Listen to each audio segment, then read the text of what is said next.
This is Balen Shah, widely known as Balen Shah, the current Prime Minister of Nepal. He took oath of office on March 27, 2026. His journey is anything but conventional.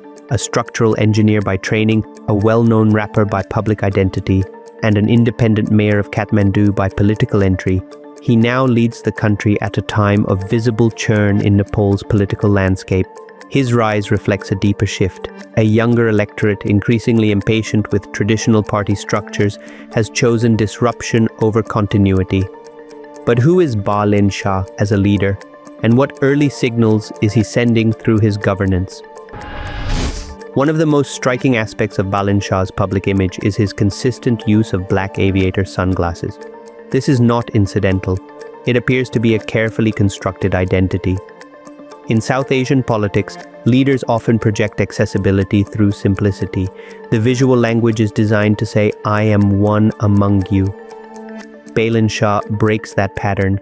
The aviators create distance but also authority. They reinforce his positioning as an outsider, someone not shaped by the expectations of traditional politics. It is less about appearing relatable and more about projecting a different kind of confidence and control. However, perception is fluid. In stable times, this persona reads as composed and self-assured, but in moments of crisis, the same image could be interpreted as distant or disconnected, unless balanced by visible engagement. In the early days of his tenure, Balen Shah has signaled a clear intent to reduce political interference in institutional spaces. Among the key proposals is a ban on campus-based political activity with a shift towards non-partisan student councils. There is also a push to keep civil servants and teachers away from political affiliations. In education, the introduction of continuous assessment up to grade 5 reflects a structured approach. It prioritizes foundational strength over early competition. This aligns closely with his background as a structural engineer. The logic is simple: build the base well and the structure above will hold. On the cultural front, there are indications of encouraging institutions with foreign names to adopt original Nepali identities, signaling a subtle assertion of cultural ownership. This is where opinion begins to diverge. Supporters argue that Nepal's institutions have long been influenced by political interests. Reducing this interference could improve efficiency and restore merit-based functioning. Critics, however, see risk.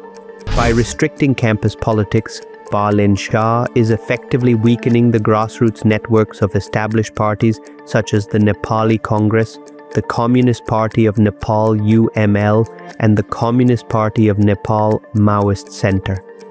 These parties may have lost some electoral ground, but they still retain strong street-level presence. Administrative reform may gain speed, but political resistance could intensify. Visionary or immature? This remains the central question.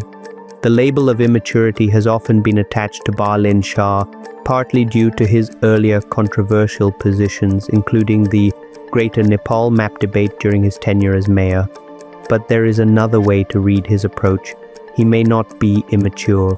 He may simply be unconventional.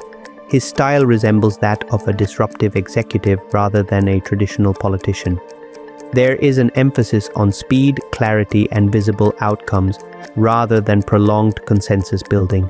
Whether this approach succeeds in governance depends on one factor: adaptability.